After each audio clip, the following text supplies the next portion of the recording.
കേരളത്തിലെ മാജിക്കിന്റെ പിതാവ് എന്നറിയപ്പെടുന്നത് ആര്?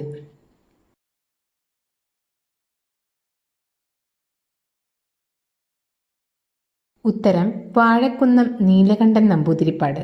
സംസാരിക്കുന്ന കഥകളി എന്നറിയപ്പെടുന്നത് എന്തിനെയാണ്?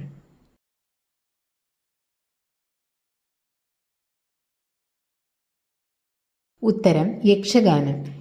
ഇന്റർനെറ്റിന്റെ ലോകത്തെ SMS എന്നറിയപ്പെടുന്ന സോഷ്യൽ നെറ്റ്വർക്കിംഗ് സർവീസ് ഏത്?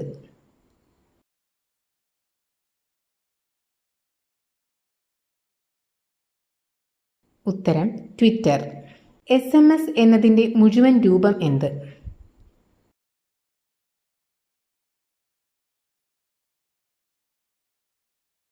ഉത്തരം ഷോർട്ട് മെസ്സേജ് സർവീസ്. MMS എന്നതിന്റെ മുഴുവൻ രൂപം എന്ത്?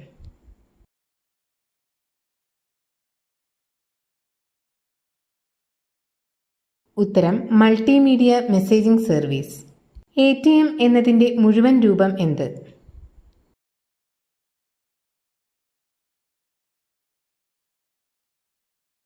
ഉത്തരം ഓട്ടോമേറ്റഡ് ടെല്ലർ മെഷീൻ.